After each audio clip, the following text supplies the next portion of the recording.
Dando continuidade à nossa webconferência, eu vou para o próximo slide agora. Lembrando que a gente está falando então sobre saúde da criança, né?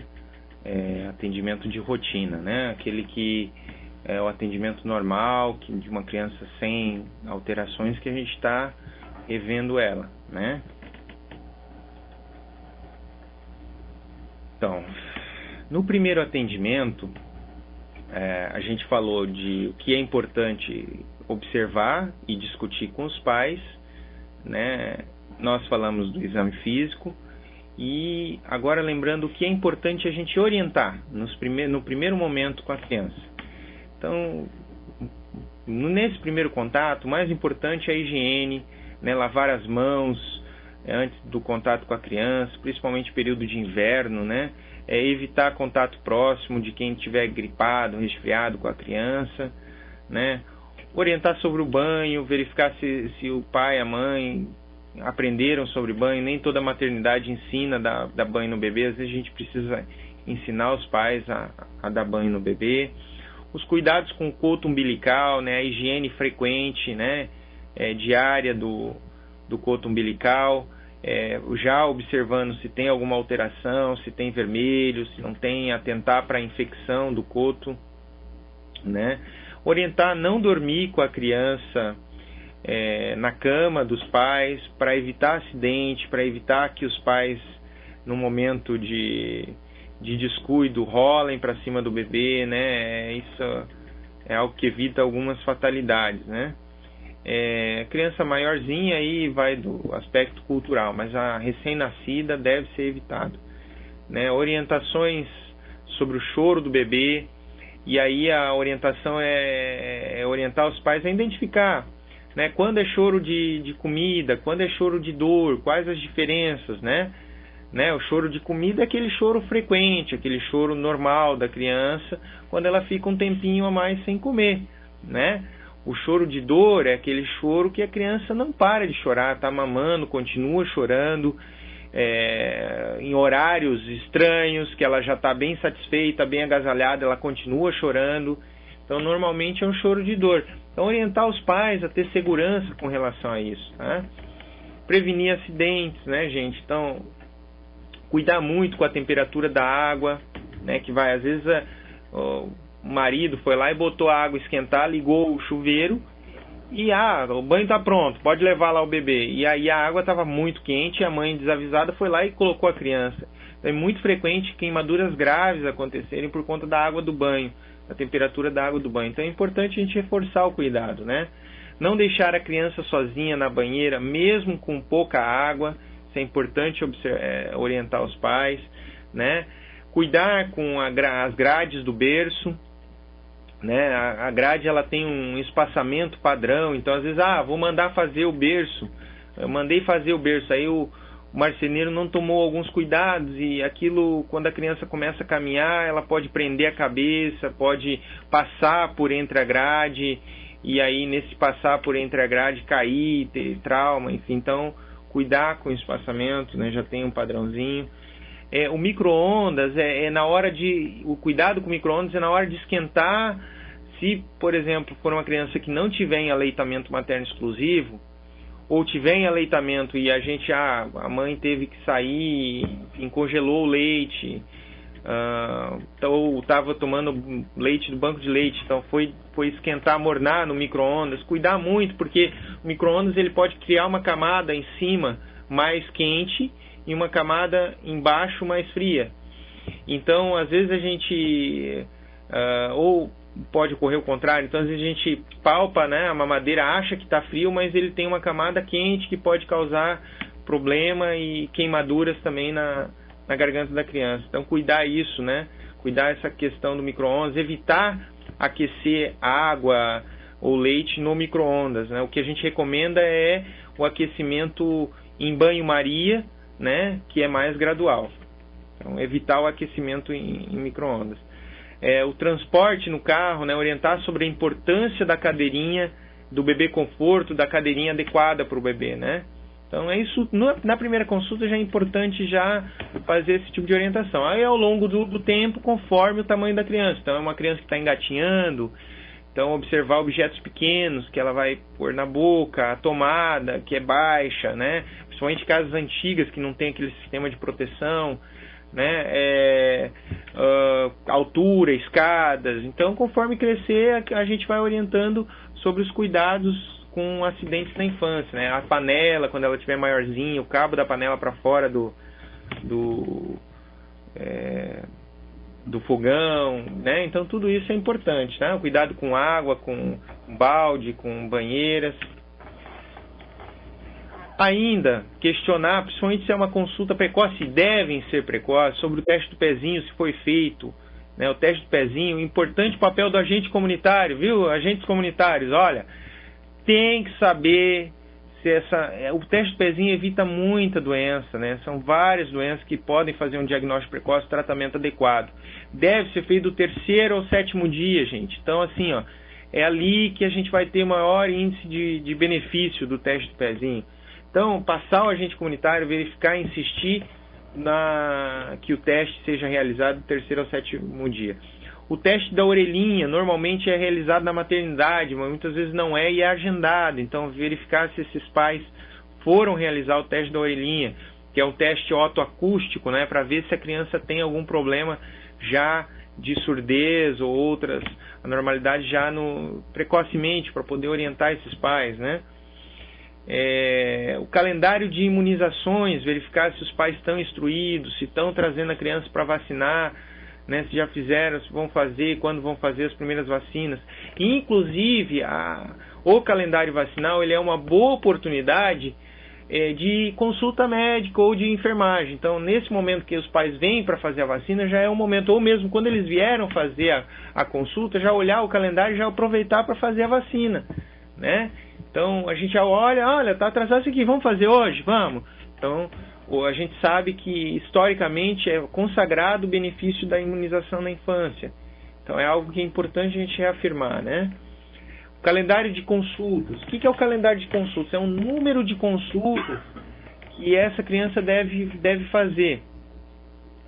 Hoje, não há estudos dizendo o número adequado, né, de consultas. Eu vou abordar isso até no próximo slide. Então, as consultas da criança elas devem ser pactuadas no primeiro encontro, né? O retorno dela já deve ser pactuado no primeiro encontro. Olha, vai voltar daqui 15 dias, vai voltar daqui um mês. Então, isso deve ser pactuado no primeiro momento. E a partir de uma classificação de risco, né? Se são pais jovens, se são pais adolescentes, inexperientes, é interessante um calendário de um maior número de consultas. Se são pais já experientes, letrados, bem instruídos, a gente pode reduzir o número de consultas, né? E sempre lembrar de aproveitar a oportunidade de visita. Então, às vezes vem porque a criança está resfriadinha, já pesa, já mede, já dá uma olhadinha, já orienta, como é que tá reagindo bem, não tá? Então, tudo isso precisa ser visto, tá, gente? Então, conforme necessidades individuais e fatores de risco. Não existe estudo sobre o número ideal de consultas, não tem o número X. 10 consultas é perfeito. Não tem isso. Não tem estudos. Até porque isso é consagrado, né? É consagrado na necessidade da própria família de instrução. Então, não tem poucos estudos sobre isso. Na verdade, quase nenhum. Então, a gente orienta que vocês definam isso com os pais, né? Conforme a necessidade dos pais e da criança, né? Então, há um consenso de que o número mínimo de consultas seriam 7 consultas. A primeira consulta antes de 15 dias, depois com um mês, né? Depois com 2 meses, 4 meses, 6 meses, 9 meses e 12 meses, que seria no primeiro ano. Depois com 15 meses e 2 anos. E aí, conforme pactuação, aí tem outras idades, né? Quem vai definir a consulta é a saúde da criança, o pacto com a equipe de saúde e com os pais, né? E a classificação de risco desse bebê. Vejam que essas datas recomendadas acompanham o calendário vacinal. Então é interessante, veio vacinar, já vai. Tá resfriado, já avalia essa criança de forma global, né? Então você vai aproveitando a oportunidade. O que acontece é que a gente às vezes é tão rígido na burocracia que a criança veio porque estava com resfriado e você consultou e aí você não considera uma consulta, porque você não viu outras coisas nela.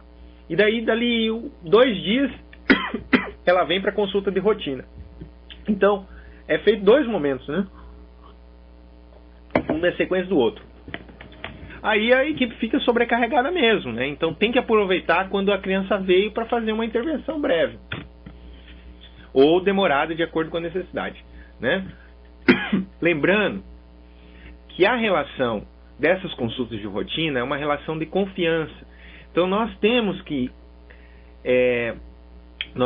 ter e seduzir os pais para uma relação de confiança. Nós não devemos julgar os pais.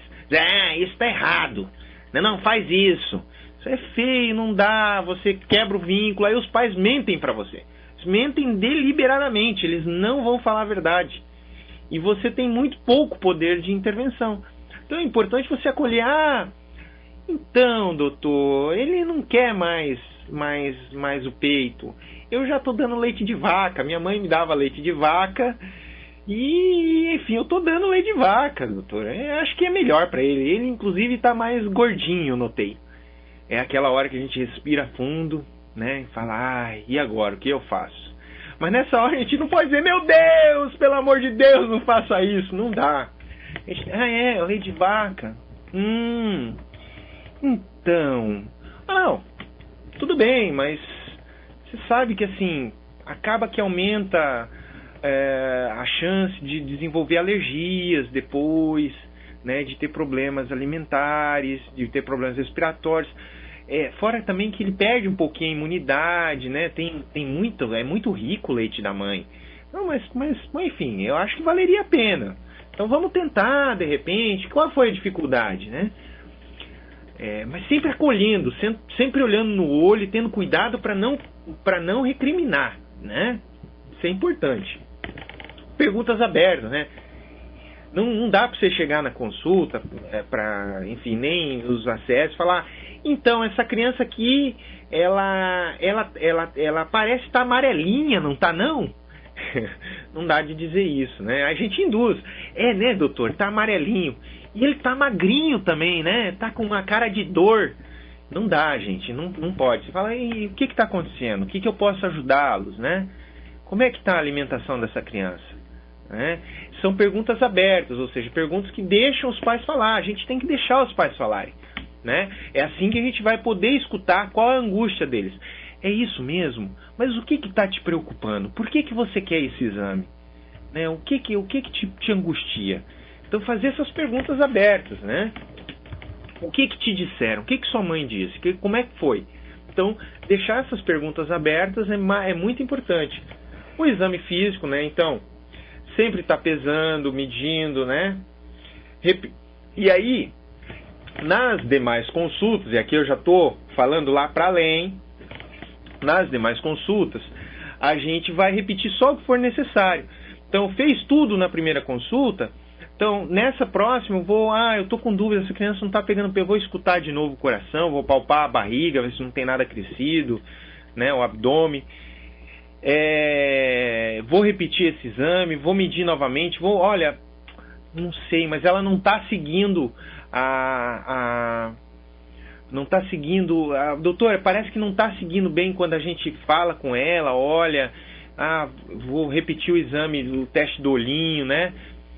Teste do olhinho é bem interessante também. Se não for feito na maternidade, a gente tem que fazer, tá? É um teste com lanterna, luz escura, enfim, mas tem nos manuais também para descrever.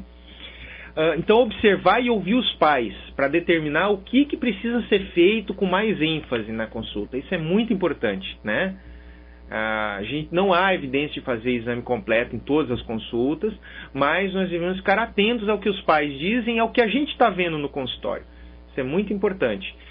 Alguns exames a gente tem que cuidar para que sejam feitos, né? Então, a manobra do quadril, o teste do olhinho, verificar se foi feito, palpação de testículo, a cor da pele. Então, essas coisas a gente tem que... A ausculta cardíaca é importante também, né? Principalmente se a criança não está ganhando peso, às vezes tem algum sopro, alguma coisa.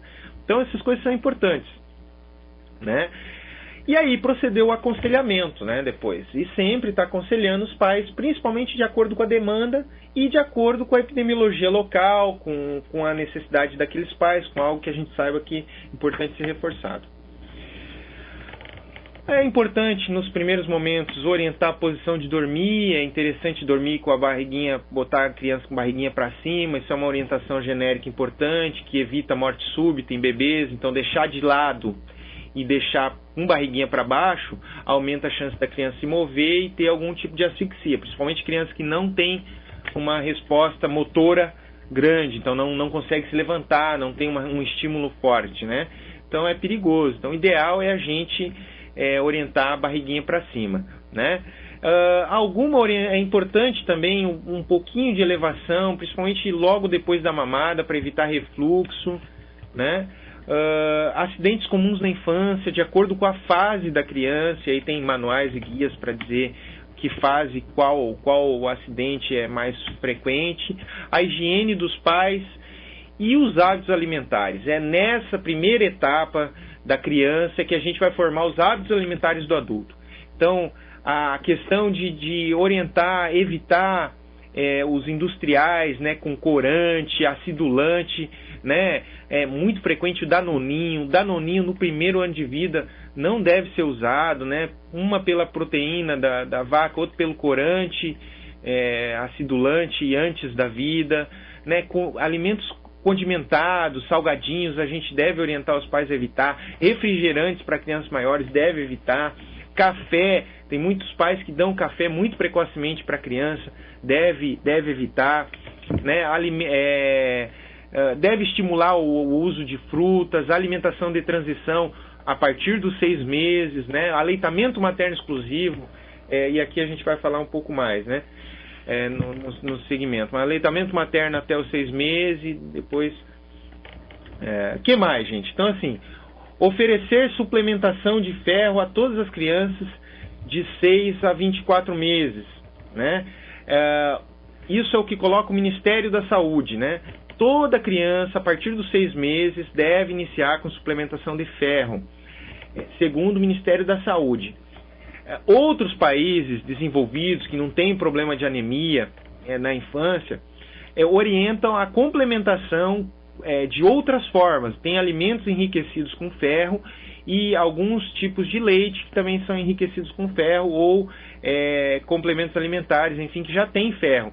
Então eles orientam esse tipo de complementos de alimentar e aí não dão ferro na forma de xarope ou comprimido como nós damos, né?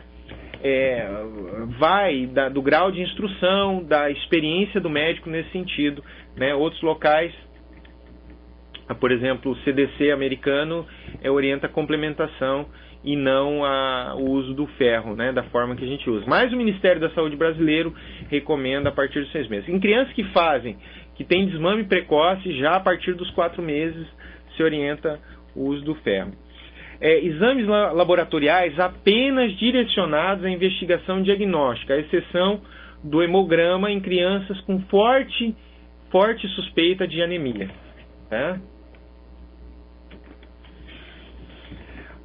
Acompanhar o crescimento, então, da criança, observar as curvas de crescimento. Daí a carteirinha a caderneta de saúde da criança, do Ministério da Saúde, ela é muito rica em orientação e ela dá as curvas de crescimento.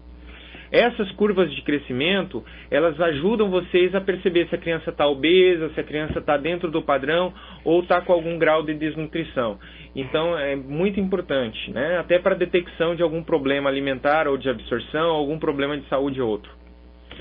Saúde bucal, para os meus amigos dentistas não reclamarem de mim, é importante orientar a higiene bucal desde o nascimento da criança, que os pais podem fazer no início com uma gazezinha, limpando a boca, depois com um dedal, né? E depois, quando nasce o dentinho, é importante a orientação de um dentista. Logo nos primeiros dentistas, e esse dentista vai estabelecer então um cronograma de abordagem de saúde bucal dessa criança conforme o risco que ele detectar. Então, aleitamento materno exclusivo, sobre alimentação saudável, né? É importante, é algo que nós devemos reforçar em cada consulta. Então, aleitamento materno exclusivo, aos 6 meses introduzir gradualmente os alimentos Evitar, então, açúcar, café, enlatados, frituras, refrigerantes, balas, salgadinhos e outras guloseimas nos primeiros anos de vida. E usar sal com moderação. E, gente, eu sei que em alguns momentos eu passei um pouquinho mais rápido, mas é porque o assunto é amplo. E vocês podem demandar que a gente fale um pouco mais de algum tópico em específico que vocês sintam necessidade. Mas eu procurei dar uma visão, um panorama geral do acompanhamento de crianças. Então agradeço e fico aqui à disposição para as perguntas, tá?